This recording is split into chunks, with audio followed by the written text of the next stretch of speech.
Lelaki yang mengaku dirinya sebagai Imam Mahdi akan dipanggil oleh Jabatan Kemajuan Islam Malaysia dalam masa terdekat. Menteri di Jabatan Perdana Menteri Hal Ehwal Agama, Datuk Dr. Muhammad Naim Mokhtar berkata, pihaknya dengan kerjasama Jabatan Agama Islam Selangor telah mengenal pasti alamat lelaki tersebut. Katanya JAKIM akan panggil dan menasihati dia. Beliau berkata lelaki tersebut telah berada di bawah radar cawangan kajian akidah JAIS sejak 23 November lalu. Katanya tindakan lanjut akan dilakukan oleh JAIS. Terdahulu tulah mengenai tangkap layar pengguna Facebook yang dikenali sebagai Khairul Adha yang mendakwa dirinya sebagai Imam Mahdi yang dilantik oleh Allah. Status yang dimuat naik pada 22 November itu mendapat kecaman pengguna media sosial. Imam Al-Mahdi adalah seorang pemimpin soleh yang diutuskan Allah Subhanahu Wa Taala untuk menegakkan keadilan di bumi. Beliau menjadi seorang tokoh pembaharuan untuk agama Islam. Kemunculan Imam Al-Mahdi juga merupakan salah satu tanda kiamat besar yang akan berlaku kelak.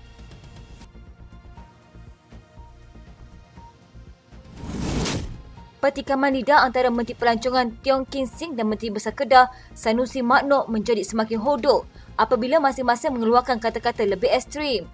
Tiong berkata otak Sanusi masuk air 2 hari selepas Sanusi mengejek penampilannya seperti tokoh berkepala botak dan berperut poncit. Katanya dia punya otak masuk air ke apa? Tuhan pun kasih sama tuduh. Dia kata saya duduk di bawah pokok pisang macam itu tokoh muda yang berperut besar. Kalau kamu cerita sebegitu sudah menghina satu tokoh lagi.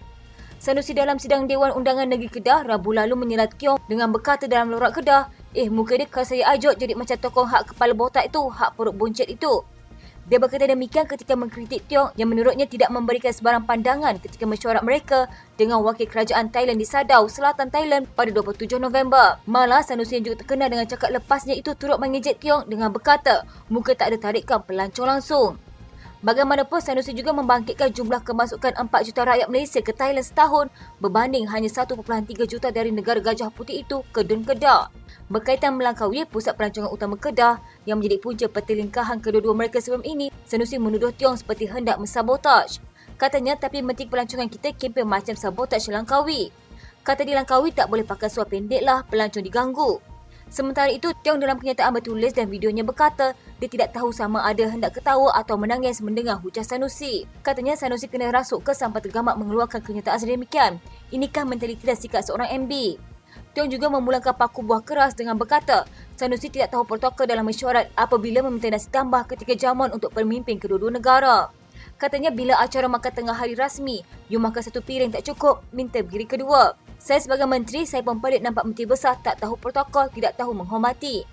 Berkaitan jumlah kemasukan pelancong antara Malaysia dan Thailand yang tidak setara, Tiong berkata Sanusi sebagai Menteri Besar Kedah turut mempunyai tanggungjawab. Katanya kamu sendiri tak boleh buat promosi juga. Mengapa kamu punya kesilapan semua tuduh orang lain punya silap?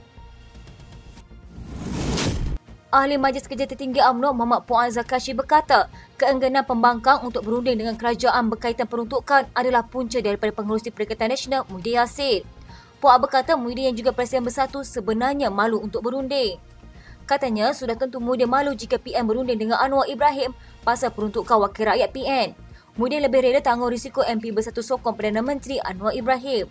Lagipun PN masih bernafsu untuk mengambil alih Putrajaya melalui pintu belakang. Muhyiddin juga yakin dia boleh kembali jadi Perdana Menteri, maka apa perlunya berunding?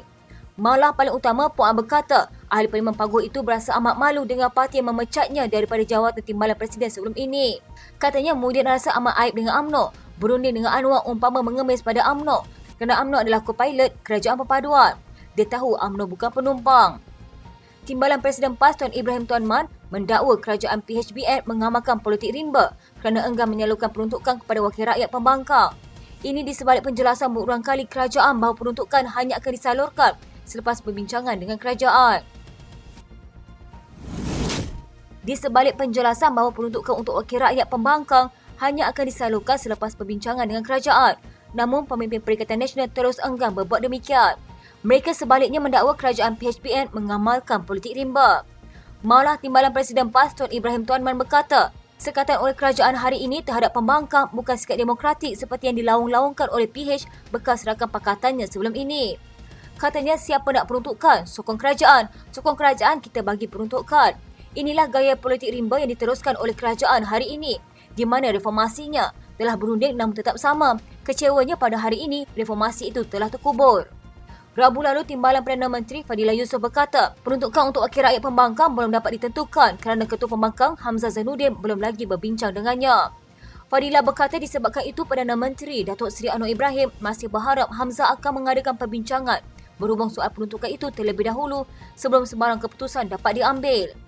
Mengulas lanjut, Ahli Parlimen Kubang Kerian itu berkata, dia kecewa dengan pendekatan yang dibuat kerajaan pimpinan Perdana Menteri Datuk Seri Anwar Ibrahim. Katanya, sewaktu saya menjadi wakil rakyat sekitar 1999 dulu, langsung tiada satu sen pun peruntukan untuk rakyat kepada Ahli Parlimen Pembangkang.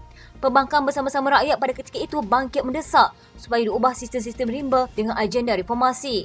Kecewanya pada hari ini, reformasi itu telah terkubur. Menurut Tuan Ibrahim yang juga Ketua Pembangkang Dun Pahang, tindakan itu juga jelas berbeza dengan pendekatan yang diambil PN di negeri yang ditadbirnya. Katanya berbeza dengan negeri-negeri yang ditadbir oleh PN. Peruntukan diagih tidak mengira blok kerajaan maupun pembangkang tanpa perlu berunding. Begitu juga yang kita amalkan oleh kerajaan PN dalam tempoh lalu di peringkat pusat. Ini kerana kepentingan rakyat kita mengiktiraf sistem dalam negara. Pada 3 November lalu, Ketua Whip PN Taqiyuddin Hassan berkata, dia telah bertemu Fadila sebanyak 2 kali bagi berbincang mengenai peruntukan berkenaan sebelum memaklumkan akan menghentikan rundingan. Taqiyuddin berkata, ini kerana pendekatan itu jelas berbeza semasa di bawah pentadbiran bekas Perdana Menteri Ismail Sabri Yaakob yang mana kerajaan menawarkan kepada pembangkang untuk tanda tangan perjanjian yang disediakan sebelum peruntukan diberikan. Disebabkan itu, Taqiyuddin menegaskan pihaknya tidak akan menulis apa-apa surat kepada kerajaan kerana itu adalah janji dalam manifesto PH untuk memberikan peruntukan sama rata.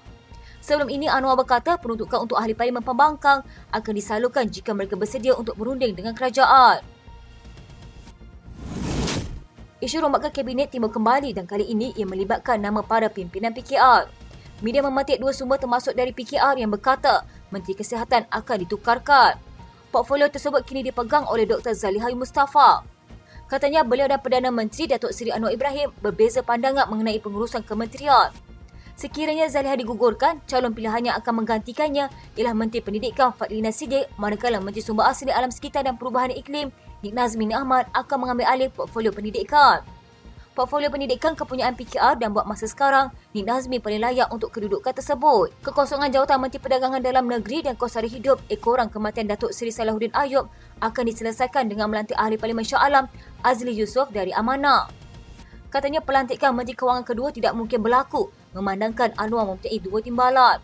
Sumber kedua pula tidak menolak kemungkinan pelantikan Menteri Kewangan kedua dengan syarat calon tersebut orang teknorat bukan ahli parlimen. Ahli Parlimen Pakatan Harapan membidas Tun Dr. Mahathir Mohamad kerana membangkitkan cadangan menumbangkan kerajaan perpaduan sambil meminta negarawan itu membantu negara dengan cara lebih mulia.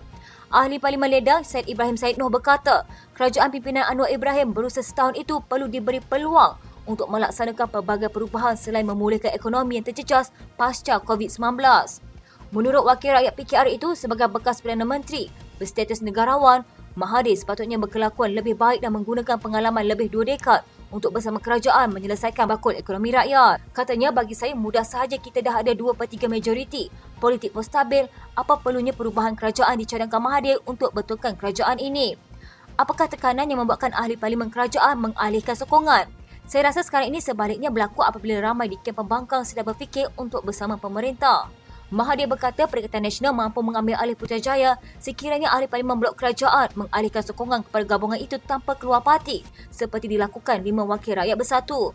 Beliau turut memberi gambaran sokongan itu boleh datang daripada ahli parlimen PKR, Amanah selain UMNO. Sementara itu, ahli Parlimen Hulu Langat Sani Hamzan meminta Mahathir supaya berhenti daripada membakar sentimen mengubah kerajaan tanpa pintu demokrasi kerana rakyat telah muak. Katanya, janganlah kalau bara ada, beliau tambah kayu dan petrol, cukup-cukuplah itu. Biarlah kerajaan ini selesaikan masalah rakyat macam ekonomi dan kesihatan. Beliau turut menyifatkan kelonggaran dalam Akta Anti Lompat Parti ibarat senjata makan tuan buat PN yang sebelum ini tidak bersetuju tindakan ke atas wakil rakyat mengalih sokongan tetapi tidak melompat. Tindakan Suruhanjaya Pencegahan Rasuah Malaysia membekukan akaun aman Palestin menyebabkan bantuan 10 juta ringgit yang disediakan syarikat itu tidak dapat disalurkan. Risau dengan kedatangan musim sejuk di Gaza, Tun Dr. Mahathir berkata penderitaan akibat kekejaman Israel akan bertambah berat susulan musim sejuk yang melanda. Katanya malangnya aman Palestin kita disiasat oleh SPRM dan akaun-akaun mereka dibekukan. Dengan itu, bantuan 10 juta ringgit yang disediakan tidak dapat disalurkan. Minggu lepas, SPRM mengumumkan 41 akaun Bank Aman Palestin Berhad dan syarikat lain dibeku melibatkan wang bernilai lebih 15 juta ringgit. Pembekuan akaun itu dibuat susulan dakwaan Aman Palestin menyalahgunakan wang sumbangan orang ramai. Aman Palestin menafikan dakwaan itu membidas SPRM dan mendakwa suruhan jajak itu menjalankan propaganda untuk membunuh karakter Aman Palestin dan ahli lembaga pengarahnya. Aman Palestin memberi amaran untuk mengambil tindakan undang-undang jika akaun mereka tidak dinyah beku dalam tempoh 3 hari.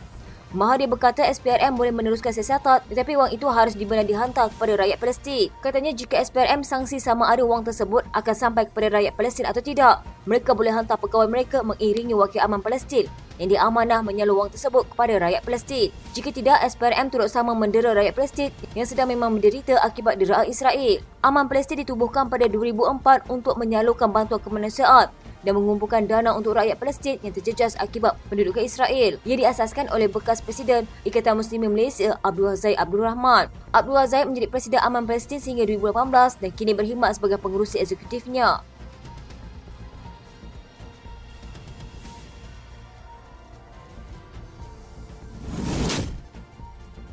Ketua Pemuda Bersatu mendakwa kerajaan tidak meyakini sokongan ahli parlimen dalam buat pemerintah. Di sebalik laporan sekurang-kurangnya 4 lagi wakil rakyat bersatu akan menyokong Perdana Menteri Datuk Seri Anwar Ibrahim.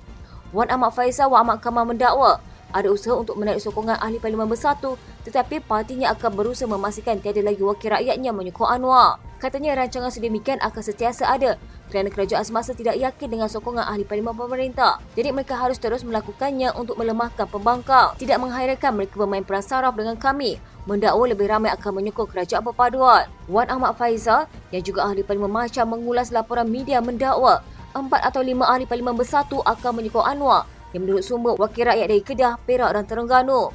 Setakat ini 5 ahli parlimen bersatu menyatakan sokongan kepada Anwar tanpa meninggalkan parti yang menurut mereka demi rakyat di kawasan masing-masing. Mereka adalah Iskandar Zulkarnain Abdul Khalid Kuala Kangsar, Suhaili Abdul Rahman Labuan, Azizi Abu Naim Gua Musa, Zahari Kecil Jeli dan Syed Abu Hussein Hafiz Syed Abdul Faisal Bukit Gantang. Sebelum ini Presiden UMNO Zahid Hamidi menjangkakan lebih ramai wakil rakyat pembangkang akan menyatakan sokongan kepada Anwar. Anwar turut menafikan dakwaan sogokan diberi kepada wakil rakyat pembangkang yang menyokongnya baru-baru ini.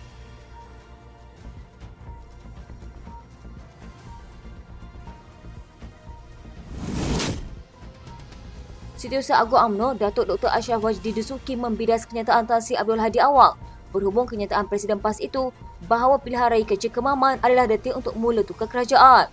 Beliau menegaskan PRK ini bukan soal untuk menukar kerajaan seperti ditekankan Abdul Hadi yang juga timbalan pengurusi Perikatan Nasional itu.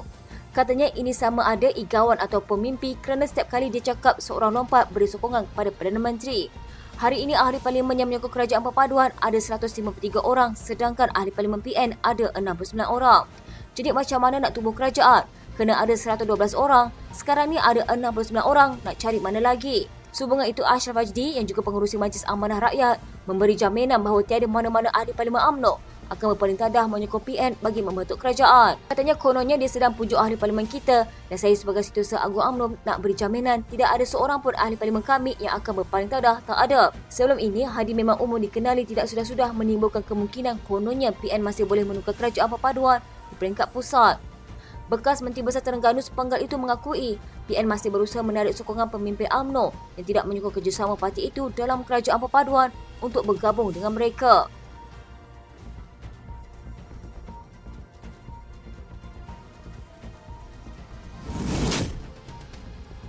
Siapa yang sudah menonton dalil Ustazah Asma Harun mengenai konsert di Kelantan? Rupanya konsert yang ada promosi itu teruk dan konsert yang Ustazah tidak tahu tidak mengapa. Apa kena mengenal hujah promosi dan harga tiket beratus dan beribu ringgit itu dengan hukum Allah? Adakah orang nak bermaksiat buat senyap-senyap di hotel itu haram berbanding mereka lakukan itu di dalam kereta itu haram? Alasan orang tidak tahu. Sama ada promosi atau tidak, tiket mahal atau tidak, maksiat tetap maksiat, haram tetap haram. Menghukum ikut selera hanya menunggak agama untuk memperbodohkan orang Melayu. Ada saja alasan untuk memperbodohkan pengikut, kononnya Loy Krathong, perayaan orang Siam dan disebabkan itu dibenarkan permit hiburan sebegitu rupa. Di Siam itu sendiri tempat tanah air orang Islam, elok sahaja mereka meraihkan perayaan Loy Krathong ini. Begitu juga di Pulau Pinang, kononnya menegakkan agama Islam, mengapa begitu gairah sekali ia diraikan? Benarkah konsert menjolok mata boleh, konsert Coldplay tidak boleh sebab harga tiket mahal dan tidak mahu menontonnya? Orang Melayu kena boykot MACD dan pekerja MACD yang bekerja dikatakan tidak sensitif dengan nasib Palestin. Tapi guna Mercedes yang menyumbang untuk Israel boleh sebab guna kereta kayangan itu. Lihatlah bagaimana ancaman bunuh di laman sosial dan ia sangat-sangat menakutkan hanya kerana berlainan ideologi politik. Jujur katakan, pasaran membuatkan orang Melayu berpecah belah sejak zaman mereka mengkafirkan UMNO lagi. Orang Melayu sudah memasuki fasa ketaksuban yang kronik, kita wajib sedarkan rakyat.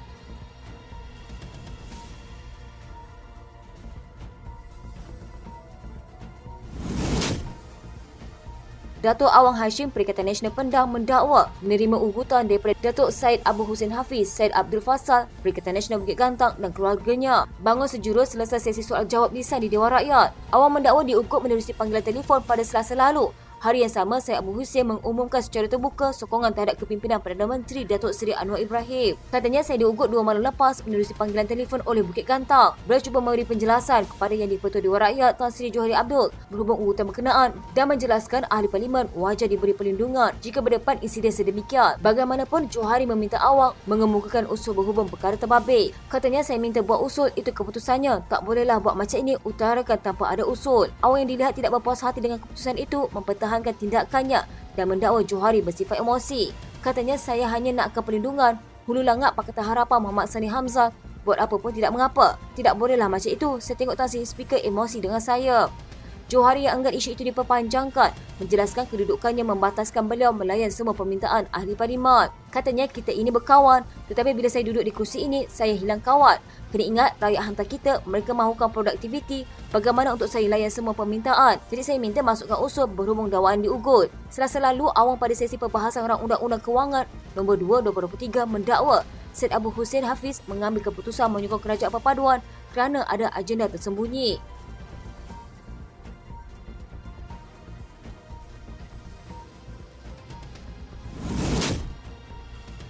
Pemerhati politik memberi amaran kegagalan Perikatan Nasional berundi untuk mendapatkan peruntukan sama rata ahli parlimen akan menyebabkan lebih ramai wakilnya, terutama dari Bersatu, mengalih sokongan kepada Perdana Menteri Datuk Seri Anwar Ibrahim.